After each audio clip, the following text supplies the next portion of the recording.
Hello my dear students, I hope all of you are good. तो चलिए start करते हैं। आज का हमारा टॉपिक है यूजेस ऑफ डायमेंशंस। और यूजेस ऑफ डायमेंशंस में हम आज बात कर रहे हैं सेकंड यूज की, और वो है कन्वर्जन ऑफ यूनिट्स। हम यहाँ पे यूनिट्स का कन्वर्जन करेंगे। आपको पता है जब भी हम किसी फिजिकल क्वांटिटी को लिखते हैं, उसके मैग्नीट्यूड को लिखते हैं, तो हमें मैग्नीट्यूड को लिखने के लिए जरूरत पड़ती है एक न्यूमेरिकल वैल्यू, और उसके साथ लिखी होती है यूनिट। तो अब हम उसके मैग्नीट्यूड को किसी दूसरी यूनिट में कन्वर्ट करने वाले हैं। देखिए, तो सबसे पहले हम क्या करते हैं, मैं आपको ये समझाने वाला कि एक्चुअली मैग्नीट्यूड क्या है। तो उसके लिए हम एक एग्जांपल लेते हैं, और वो एग्जांपल क्या है, देखिए एक हम लेते हैं length L, and this length is 5 metre, ठीक है। और एक दूसरा एग्जांपल मैं लिखता हूं फोर्स B। अब आप कहेंगे कि force F is 20 Newton towards east. देखिए हमारे पास दो फिजिकल क्वांटिटी है। आप देख सकते हैं एक लेंथ, आप कह सकते हैं एक क्वांटिटी मैंने स्केलर ली है और दूसरी क्वांटिटी यहां पे ली है वेक्टर। तो मैं आपसे ये पूछना चाहता हूं कि इन दोनों क्वांटिटी में, पहली क्वांटिटी भी आपके सामने है, दूसरी भी है, तो मैं आपसे ये पूछना चाहता हूं कि ये जो लेंथ है हमारे पास, ये कोई सी भी लेंथ हो सकती है, किसी रॉड की लेंथ हो सकती है, किसी स्ट्रिंग की लेंथ हो सकती है, और भी बहुत सारी लेंथ है, आपको पता है। तो ये जो लेंथ 5 मीटर लिखी है, इसमें मैग्नीट्यूड क्या है? तो मुझे पता है कि कुछ बच्चे ऐसे भी होते हैं, अगर मैं उनसे जब ये पूछता हूं कि व्हाट इज मैग्नीट्यूड, तो उनका आंसर होता है 5। उनका आंसर इसमें क्या होगा? 5। But 5 is not a magnitude, it is a numerical value. अगर मैं आपसे ये कहूं 5, what is 5? It's a number, it is not a physical quantity. इसका मतलब क्या है कि ये नंबर है, नंबर को हम मैग्नीट्यूड नहीं कहते। फिर मैग्नीट्यूड क्या है इसमें? मैग्नीट्यूड का मतलब यहां पे है 5 मीटर।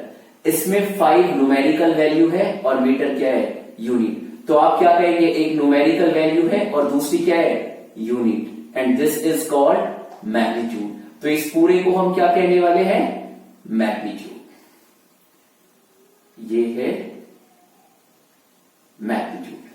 अब देखिए हम एक दूसरा एग्जांपल लेंगे। हमने कहा एक force F, this is 20 Newton towards east. अब आप यहां से अगर मैं आपसे पूछता हूं कि व्हाट इज मैग्नीट्यूड, तो अब आप थोड़ा समझ भी गए हैं। तो अब आप कहेंगे कि 20 न्यूटन इज मैग्नीट्यूड।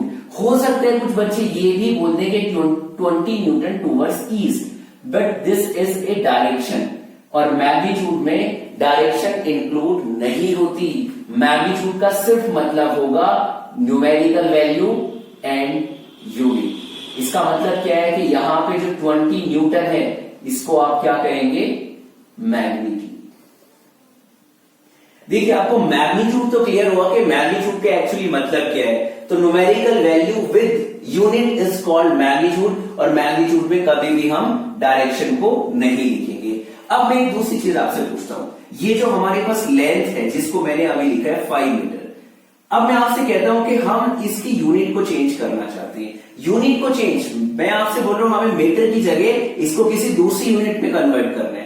तो ठीक है, हमें पता भी है, तो हम क्या करते हैं, इसको किस में कन्वर्ट करते हैं? हम इसको कन्वर्ट करते हैं सेंटीमीटर में। मैं अब आपसे ये चीज पूछता हूं कि 5 metre, this is the magnitude of length, 500 centimetre, and this is the magnitude of length. क्या आपको इन दोनों में कुछ डिफरेंस लग रहा है? हाँ, डिफरेंस की बात करें तो मैं बिल्कुल कहूंगा इन दोनों में डिफरेंस है। डिफरेंस क्या है कि यहां न्यूमेरिकल वैल्यू 5 है, यहां 500 है, यहां लेंथ यूनिट मीटर है, और यहां पे यूनिट है सेंटीमीटर। बट फिर मैं जब आपसे ये पूछता हूं कि क्या 500 सेंटीमीटर और 5 मीटर इक्वल नहीं है, मैं कहूंगा बिल्कुल इक्वल है। तो आप इस लेंथ को किस में लिखना चाहेंगे? 5 मीटर में और 500 सेंटीमीटर में। तो मैं आपसे कहूंगा कि चाहे आप इसको 5 मीटर कहिए, आप इसको 500 सेंटीमीटर कहिए, दोनों इक्वल है। इसका मतलब क्या है? इसका मतलब ये है कि जब आप किसी फिजिकल क्वांटिटी के मैग्नीट्यूड को किसी एक यूनिट से दूसरे यूनिट में कन्वर्ट करेंगे, तो क्या होगा? वो मैग्नीट्यूड सेम रहेगा। हम किसी भी फिजिकल क्वांटिटी को एक यूनिट से दूसरे यूनिट में कन्वर्ट करते हैं, तो मैग्नीट्यूड क्या रहेगा? सेम। आप देख लीजिए 5 मीटर और 500 सेंटीमीटर इक्वल है, बट चेंज क्या हुआ इसमें? आप देखेंगे आपको एक चेंज दिखाई देगा। वो चेंज क्या है कि जो न्यूमेरिकल वैल्यू थी आपने उसको चेंज किया है। पहले जो न्यूमेरिकल वैल्यू 5 थी, अब आप देखेंगे वो 100 टाइम्स इंक्रीज कर जाती, बढ़ जाती है। आपने कहा आपने न्यूमेरिकल वैल्यू को 100 टाइम्स इंक्रीज कर लिया। अब फिर आप देखिए एक और लिखिए साथ में यूनिट। अब अगर मैं यूनिट की बात करूं तो आप देखिए आपने यूनिट को क्या लिखा, पहले क्या था मीटर और अब क्या है सेंटीमीटर। इसका मतलब ये क्या है 100 टाइम्स छोटा है। इसका मतलब आप क्या कर रहे हैं, हमारे पास दो, आप ऐसे समझ सकते हैं ये दो वैल्यू है, इन दोनों का प्रोडक्ट है। एक को 100 टाइम्स इंक्रीज कर रहे हैं और दूसरे को डिक्रीज कर रहे हैं, तो न्यूमेरिकल वैल्यू भी बदल जाएगी, मीटर भी, सॉरी यूनिट भी चेंज हो जाएगी। बट अगर आप ओवरऑल मैग्नीट्यूड की बात करें तो वो क्या रहेगा, सेम। मैं एक एग्जांपल यहां पे और लिखूंगा। देखिए हमारे पास a इंटू बी, ये कोई वैल्यू है, ठीक है। और मैं अब इसमें क्या करता हूं, मैं थोड़ा चेंज करता हूं। चेंज क्या करता हूं, मैं a की जगह लिखता हूं 100a। मैंने a को 100 टाइम्स इंक्रीज कर लिया और b को मैंने क्या किया 100 टाइम्स डिक्रीज कर लिया। अब मैं आपसे ये पूछता हूं, क्या a में आपने कुछ चेंज किया, आप कहेंगे बिल्कुल चेंज किया है। आपने a की जगह क्या किया है 100 टाइम्स बड़ी वैल्यू यूज की है, ठीक है। आपने b की जगह आपने क्या किया है, आपने b की जगह भी चेंज किया है और वो क्या चेंज किया है, आपने 100 टाइम्स छोटी वैल्यू यूज की, मतलब वहां जो है b/100 है। बट अगर आप ओवरऑल बात करें तो ओवरऑल दोनों में कोई चेंज नहीं है। a into b is equals to 100a into b upon 100। इसका मतलब यही हम करने वाले हैं। अब हम किसी फिजिकल क्वांटिटी के मैग्नीट्यूड को किसी एक यूनिट से दूसरी यूनिट में कन्वर्ट करेंगे और देखिए ये बहुत आसान है। कैसे, चलिए फिर स्टार्ट करते हैं हम कन्वर्ट करना। तो उसके लिए हम क्या करते हैं, जैसे अभी आपको पता है कि हम अगर किसी भी फिजिकल क्वांटिटी के मैग्नीट्यूड की बात करें और मैं अगर यहां पे मैग्नीट्यूड लिखता हूं तो देखिए मैग्नीट्यूड का मतलब हमारे पास होगा न्यूमेरिकल वैल्यू एंड यूनिट। अब आपके पास आपको क्या करना है, इस यूनिट को किसी दूसरे सिस्टम में कन्वर्ट करना है। सपोज ये एसआई है, हमें सीजीएस में चेंज करना है, ऐसा हो सकता है। तो मैं क्या करता हूं, एसआई के लिए न्यूमेरिकल वैल्यू और यूनिट को 1 से लिखता हूं, मतलब पहले सिस्टम में N1U1। जब आप इसको कन्वर्ट करेंगे तो ये क्या हो जाएगा N2U2। आप यहां से देख सकते हैं N1U1 और N2U2 इक्वल है। क्यों, क्योंकि मैग्नीट्यूड नहीं चेंज होता। आप N1U1 N2U2 ये दोनों इक्वल रहेंगे, लेकिन चेंज क्या होगा N1 N2 ये बदल जाएंगे। U1 U2 ये दोनों अलग होंगे। हमें क्या फाइंड करना है, हमें यहां पे फाइंड करना था N2। आप इस फॉर्मूले को डायरेक्टली यूज करेंगे। देखिए कैसे, जब आप यहां पे एक नए सिस्टम या नई यूनिट में न्यूमेरिकल वैल्यू फाइंड करेंगे N2, तो ये किसके इक्वल है N1U1 अपॉन U2। इसका मतलब N1 न्यूमेरिकल वैल्यू आपको नोन होगी, उसकी यूनिट भी आपको पता होगी। ये वो यूनिट है जिसमें अब आपको उसको कन्वर्ट करना है। हम क्या करते हैं, इसी को सिंप्लीफाई करने के लिए क्या करते हैं, आप ऐसे भी लिख सकते हैं। देखिए अभी हमारे पास क्या है, ये यूनिट है पहले सिस्टम की, ये यूनिट है दूसरे सिस्टम की। तो मैं अब क्या करता हूं, इनको मास वाली यूनिट को अलग लिख लेता हूं, ठीक है। अब लेंथ वाली यूनिट भी होगी, उसको मैं अलग लिख देता हूं, इससे थोड़ा आसान हो जाएगा, ठीक है। और जो टाइम वाली यूनिट है उसको भी हम अलग लिख लेते हैं। इसका मतलब क्या है, इसका मतलब ये है मैंने सिर्फ क्या चेंज किया है, मैंने सिर्फ इतना चेंज किया है कि U1 में ये जो यूनिट है इसमें मास, लेंथ, टाइम सारी यूनिट होती है इसके साथ, ठीक है। तो मैंने सबको अलग अलग किया। इसके लिए क्या करते हैं, हम एक एग्जाम्पल लेते हैं और उस एग्जाम्पल से हमें बहुत अच्छे से ये टॉपिक समझ आने वाला है। और वो क्या है, देखिए हमारे पास एक फोर्स है और फोर्स कितना है, फोर्स हमारे पास है 20 न्यूटन। क्या करना है आपको, आपको इसको कन्वर्ट करना है, ठीक है। कन्वर्ट कर लीजिए। आप पूछेंगे किस में कन्वर्ट करना है, आपने कहा इसको कन्वर्ट करना है डाइन में। आपने कहा डाइन क्या है, यहां न्यूटन है, न्यूटन सुना हुआ लग रहा है, चलो डाइन भी आपने सुना होगा, बट है क्या, न्यूटन को डाइन में कैसे कन्वर्ट करेंगे। अभी तो सर आप सोचेंगे, अभी तो सर बात कर रहे थे मास, लेंथ, टाइम, मतलब केजी, मीटर, सेकंड, कुछ ऐसा लिखा होगा। देखिए होगा क्या, आपको पता है न्यूटन एक साइंटिस्ट का नाम है, ठीक है। किसकी यूनिट है ये, फोर्स की। तो हम क्या करेंगे, इन यूनिट्स को, इनकी जो फंडामेंटल यूनिट्स हैं उनके टर्म्स में इसको कन्वर्ट करेंगे। मेरे कहने का मतलब ये, देखिए ये फोर्स की यूनिट है, कौन सी यूनिट है, ये यूनिट है SI। तो आप क्या करेंगे, न्यूटन को रिप्लेस कर देंगे इसकी कौन सी यूनिट से, इन टर्म्स ऑफ फंडामेंटल। इसका मतलब KG metre per second square और न्यूटन दोनों एक होते हैं। जब कभी भी आप यूनिट को कन्वर्ट करेंगे सबसे पहला काम आपका ये होगा, वहां किसी साइंटिस्ट का नाम अगर आपको दिखाई दे आप उसकी जगह फंडामेंटल यूनिट्स लिख लीजिए। अब जैसे उसने कहा था कि हमें कन्वर्ट करना है डाइन में, जब हम कन्वर्ट करेंगे तो डाइन हमारे पास है सीजीएस यूनिट। अब आप समझ जाएंगे किसकी सीजीएस यूनिट है, ऑब्वियसली फोर्स की। तो जब आप इसको सीजीएस यूनिट में कन्वर्ट करेंगे, मुझे ये नहीं पता कि न्यूमेरिकल वैल्यू कितनी है, हाँ मुझे ये पता है किस में कन्वर्ट करना है। आपने कहा केजी की जगह होगा ग्राम, मीटर की जगह सेंटीमीटर, और ये होगा सेकेंड -2। इसका मतलब आप देखिए ये हमारे पास है N1, this is U1, this is U2। मैंने आपसे कहा था आपको N1 भी पता होगा, U1 भी पता होगा, U2 भी पता होगा, हमें कैलकुलेट क्या करना है N2। जब आप N2 कैलकुलेट करेंगे तो आपको क्या करना होगा, देखिए न्यूमेरिकल वैल्यू आपको पता है N1 कितनी है 20, आप यूज कर लीजिए। अब बात है आपको लिखना है U1 अपॉन U2, ये U1 है और ये U2 है, तो U1 अपॉन U2। मैंने आपसे कहा था कि आप ऐसा कर लीजिए, मास के साथ मास को अलग लिख लीजिए, लेंथ को एक साथ, टाइम को एक साथ। तो मास यहाँ पे U1 में कितना है केजी, तो मैं मास को एक साथ लिखूंगा, देखिए केजी, ये हुआ M1 पहले, किस में कन्वर्ट करना है ग्राम, ये हुआ M2। आप देखेंगे दोनों में पावर 1 ही रहे, एक सी पावर होगी तो मैं 1 लिख लेता हूं। अब लेंथ की बात करते हैं, यहां है मीटर L1, किस में चेंज करना है सेंटीमीटर L2, इसका मतलब मीटर अपॉन सेंटीमीटर पावर 1। यहां देखिए सेकेंड T1 T2, इसका मतलब सेकेंड अपॉन सेकेंड, पावर आप एक साथ लगा लीजिए क्योंकि दोनों की -2 है, मैंने -2, ये कैंसिल हो जाएगा। जब आप इसको सॉल्व करेंगे तो आपको ये समझ आ रहा होगा हमें N2 निकालना है, मतलब एक न्यूमेरिकल वैल्यू चाहिए यहाँ पे, तो ऑब्वियसली यूनिट तो कैंसिल हो जाएगी, तभी तो आपको न्यूमेरिकल वैल्यू मिलेगी। अब यूनिट को कैंसिल करने के लिए आपको क्या करना पड़ेगा, ये अब आपका डिसीजन है। क्यों, आप केजी को ग्राम में चेंज कर लीजिए या ग्राम को केजी में, जो आपको इजी लगे। मुझे यहाँ पे इजी लग रहा है कि मैं केजी को ग्राम में चेंज करूं। अगर मैं ऐसा करता हूं तो देखिए हमें आपको केजी की जगह 1000 ग्राम अभी कैंसिल हो जाएगा। आगे है मीटर, इसको भी मैं सेंटीमीटर में चेंज करूंगा, आप चाहें तो सेंटीमीटर को मीटर में चेंज कर लीजिए, ठीक है। आप देखिए 10 की पावर 3, 10 की पावर 2, इसका मतलब यहां से आपको N2 की वैल्यू मिलेगी 20 इंटू 10 की पावर 5।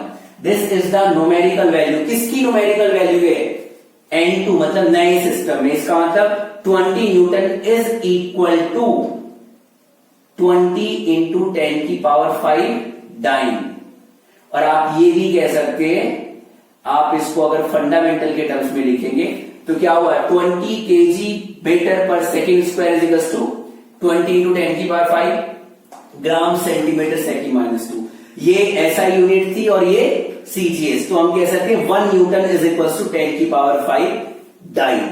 देखिए एक एग्जाम्पल हम और डिस्कस कर रहे हैं अभी, वो नेक्स्ट एग्जाम्पल क्या है, देखिए इस बार हमें क्या करना है, वर्क है अभी हमारे पास वर्क।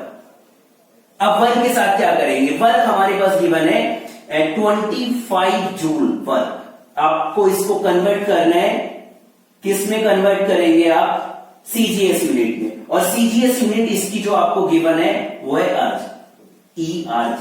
फिर आप समझ जाएंगे ये ऐसा यूनिट है, ये सीजीएस, जूल साइंटिस्ट का नाम है। आप क्या करेंगे, इसको सबसे पहले फंडामेंटल यूनिट्स के टर्म्स में आपको कन्वर्ट करना होगा क्वेश्चन को सॉल्व करने से पहले। आप फंडामेंटल यूनिट्स में कैसे कन्वर्ट करेंगे, इससे पहली क्लासेस में मैंने आपको पढ़ाया है, फिर भी आपको पता है आप वर्क का फॉर्मूले से भी आप यूनिट निकाल सकते हैं, और ये आपको पता भी होगा kg metre square second -2। Force into displacement work होता है, और ये फोर्स है, डिस्प्लेसमेंट मतलब मीटर से मल्टीप्लाई कर देंगे तो आपको यूनिट मिल जाएगी। अब आप इसको किस में कन्वर्ट करने वाले हैं, ये सीजीएस यूनिट है, ये ऐसा यूनिट है और ये सीजीएस, इसका मतलब केजी की जगह होगा gram centimetre square and second -2। ठीक है, अब आपको क्या करना है, बिल्कुल एज इट इज सॉल्व करेंगे जैसे मैंने पहला वाला क्वेश्चन सॉल्व किया है। ठीक है, देखिए ये आपके पास हुआ N1, this is U1, N2 find करना है, दिस इज U2। इसका मतलब N1, U1 और U2 आपको नोन है, और आप क्या फाइंड करेंगे अब N2, क्या लिखेंगे आप N1 U1 अपॉन U2। और मैंने आपसे कहा था कि आप इसको अलग अलग भी कर सकते हैं, मास वाली यूनिट एक साथ लिख लीजिए, लेंथ वाली यूनिट को आप एक साथ लिख सकते हैं, और टाइम की यूनिट को, चलिए मैं इसको ऊपर लिखूंगा। देखिए अब इसको जब आप आगे सॉल्व करेंगे तो देखिए आप यहां से, तो आपको N2 की वैल्यू फाइंड करनी है। N2 हमारे पास होगा N1U1 अपॉन U2। आप इस फॉर्मूले को डायरेक्टली यूज कर सकते हैं। मैंने आपसे बताया था कि आप मास की यूनिट को अलग अलग लिख लीजिए, लेंथ वाली को अलग लिख लेंगे, पावर आप देख लीजिए कितनी लिखी है, T1 अपॉन T2। तो चलिए फिर इसको यूज करते हैं। N2 हमें फाइंड करना है। चलिए बताइए N1 कितना है, 25। ठीक है, N1 हमारे पास है 25। अब बात करेंगे M1। पहले वाले सिस्टम में मतलब U1 में मास की यूनिट केजी अपॉन U2 में मास की यूनिट ग्राम, पावर दोनों की है 1। अब U1 में लेंथ की यूनिट आपने कहा मीटर, U2 में सेंटीमीटर, पावर है 2, आप देख सकते हो। टाइम S सेकेंड, पावर है -2। जब आप इसको आगे सॉल्व करेंगे तो आप इजीली इसको सॉल्व कर सकते हैं। कन्वर्ट किसको किस में करना है ये आपका डिसीजन है, लेकिन फिर भी आप अगर तो केजी को ग्राम में कन्वर्ट करेंगे, थोड़ा यूज टू है, आसान पड़ेगा आपको, तो आप क्या करेंगे 1000 ग्राम। अगर आप ग्राम को भी कन्वर्ट करते केजी में तो क्वेश्चन गलत नहीं होगा। 100 centimetre upon centimetre, power 2, and ये सेकेंड तो कैंसिल हो जाएगा। अब देखिए आप, ये भी कैंसिल हो जाएगा, ये भी कैंसिल हो जाएगा। यहां पे पावर है 3, यहां पे 2 और 2 का स्क्वायर 4, तो 4 10 की पावर 4, 10 की पावर 3 कितना हो जाएगा, ये होगा 10 की पावर 7। तो आपका आंसर क्या होगा, आपका आंसर अब ये होगा कि 25 joule is equal to 25 into 10 की पावर 7 अर्थ। आप ये भी कह सकते हैं कि 1 जूल इज इक्वल टू 10 की पावर 7 अर्थ। चलिए इसी के साथ एक क्वेश्चन और डिस्कस कर लेते हैं, क्योंकि वो भी काफी इंपॉर्टेंट क्वेश्चन है और वो थोड़ा अलग है इनसे, तो उससे थोड़े कॉन्सेप्ट आपको और क्लियर होंगे। अब एक मैं नेक्स्ट एग्जाम्पल की बात कर रहा हूं, वो एग्जाम्पल भी आपने सुना होगा, थर्ड एग्जाम्पल हम ले रहे हैं। हम बात कर रहे हैं कैपिटल G, बिल्कुल सही, ग्रेविटेशनल कांस्टेंट। आपको पता है वैल्यू कितनी होती है, 6.67 10 की power -11 newton metre square kg -2। वो फिर आपसे कहेगा आप इसको सीजीएस में कन्वर्ट करिए। किस में करना है, सीजीएस में। जब आप सीजीएस में कन्वर्ट करेंगे तो न्यूमेरिकल वैल्यू हमें फाइंड करनी है। अब देखिए ये क्या है, न्यूटन, और मैं सिंपल इसको लिख देता हूं कि आप इसको सीजीएस में कन्वर्ट कर लीजिए जो भी होगा। आप चाहें तो आप इसकी यूनिट को लिख सकते थे, यहां पे न्यूटन की जगह डाली, ठीक है, सेंटीमीटर स्क्वायर और ग्राम -2। इसका मतलब कई बार ऐसा होगा जिस यूनिट में आपको कन्वर्ट करना है वो गिवन भी हो सकती है, और कई बार सिर्फ वो आपसे कहेगा कि आप इसको सीजीएस में कन्वर्ट कर लीजिए। इसका मतलब ये आपको नहीं देगा। मैंने आपसे बताया था कि सबसे पहले आपको क्या करना है, सबसे पहला काम है आपको कि अगर जो आपको मैग्नीट्यूड गिवन है उसकी यूनिट में क्या कहीं कोई साइंटिस्ट का नाम यूज हुआ है, अगर यूज हुआ है तो पहले उसको कन्वर्ट कर लीजिए। किस में कन्वर्ट करेंगे, फंडामेंटल यूनिट्स के टर्म्स में। आप समझ गए होंगे मैं बात कर रहा हूं न्यूटन की, और न्यूटन की जगह अब आप लिखेंगे केजी मीटर सेकेंड -2, क्योंकि यही फोर्स की यूनिट होती है फंडामेंटल यूनिट्स के टर्म्स में। आगे जब आप इसको सॉल्व करेंगे तो देखिए अब आपको कुछ नई यूनिट मिलने वाली है। अब देखिए केजी -2 एंड केजी, तो ये अब आपके पास वैल्यू होगी 6.67 10 की power -11 kg -1 metre square, it's mean metre cube and second -2। देखिए अब इसको आपको कन्वर्ट करना था, किस में कन्वर्ट करना था, सीजीएस में। तो अब मैं लिख सकता हूं, देखिए मैं इसको अब लिखूंगा फंडामेंटल के टर्म्स में, ग्राम -1 सेंटीमीटर क्यूब एंड सेकेंड -2। इसका मतलब सबसे पहले हमने इसमें क्या किया कि जो यूनिट गिवन थी उस यूनिट में साइंटिस्ट के नाम की जगह आपने फंडामेंटल यूनिट्स को यूज किया है। उसके बाद सिंप्लीफाई करने के बाद जो भी आपको यूनिट मिली है अब इसकी सीजीएस लिख सकते हैं, क्योंकि मास केजी की जगह ग्राम, मीटर सेंटीमीटर और सेकंड सेम रहेगा। आप देखिए ये हमारे पास है N1, U1, N2 फाइंड कर रहे हैं, दिस इज U2। अब आप समझ गए होंगे हम क्या करने वाले हैं, हमें N2 की वैल्यू निकालनी है। फॉर्मूला आप यूज कर सकते हैं डायरेक्टली। तो देखिए अब N2 की वैल्यू हमें क्या मिलेगी, जल्दी से आप बताइए कि हमारे पास N1 कितना है, ये है 6.67 10 की पावर -11। अब बात कर रहे हैं U1। अब हम ऐसा करेंगे, U1 हमारे पास देखिए इसमें पहले मास की यूनिट बताइए केजी U1, U2 में मास की यूनिट बताइए ग्राम, एक चीज आपको ध्यान रखनी है, यूनिट्स की पावर आपको भले ही नीचे नहीं लिखना, पावर ऊपर रखनी है। मेरे कहने का मतलब यह है कि आप इसको ऐसे नहीं लिखेंगे कि centimetre cube upon KG second square, ये नहीं लिखना, आप इसको ऊपर ले जाइए और नेगेटिव पावर में आप लिख लीजिए इसी टाइप से। तो अब आप देखिए पावर है इसकी -1, आगे है मीटर को कन्वर्ट करना है सेंटीमीटर में, and the power is 3 second power -2, ये हो जाएगा कैंसिल। अब आप बिल्कुल कन्वर्ट कर सकते हैं, जल्दी से आप कन्वर्ट कीजिए। जब आप कन्वर्ट करेंगे तो देखिए आपको क्या मिलने वाला है यहाँ पे 6.67 10 की पावर -11। देखिए मीटर की जगह मैं आप लिखूंगा 1000 ग्राम, सॉरी केजी की जगह, ठीक है। पावर है -1, इसके साथ मैंने लिखा है यहां पे हमारे पास है मीटर और नीचे सेंटीमीटर, तो मैं इसको भी सेंटीमीटर में चेंज करूंगा और ये होगा 100 centimetre upon centimetre and the power cube. ये सेकंड वाला कैंसिल हो गया था, तो अब यहां से देखिए ग्राम कैंसिल हो जाएगा, सेंटीमीटर कैंसिल हो जाएगा, और फाइनल रिजल्ट जो अब हमें मिलेगा वो होगा हमारे पास N2। देखिए 6.67 10 की पावर -11, ये हमारे पास है 1000 10 की पावर 3, लेकिन उसकी होल पावर है -1, तो आप समझ जाएंगे पावर की पावर मल्टीप्लाई हो जाती है, पावर होगी -3। देखिए 10 की पावर 3 और उसकी पावर भी -1 है, इसका मतलब उल्टा हो जाएगा, तो पावर +3 की जगह -3।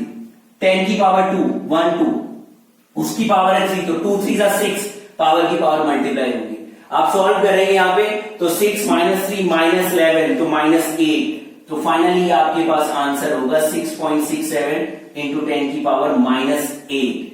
ये आपका फाइनल आंसर है। तो आप कह सकते हैं यहाँ पे कि 6.67 10 की power -11 newton metre square kg -2 is equals to 6.67 10 की power -8 dyne centimetre square gram -2। और आप ये भी कह सकते थे कि 6.67 10 की power -11 kg -1 metre cube second -2 is equal to 6.67 10 की सेकंड -2। दोनों आंसर सही है, आपके ऊपर डिपेंड करता है आप किसको यूज करते हैं।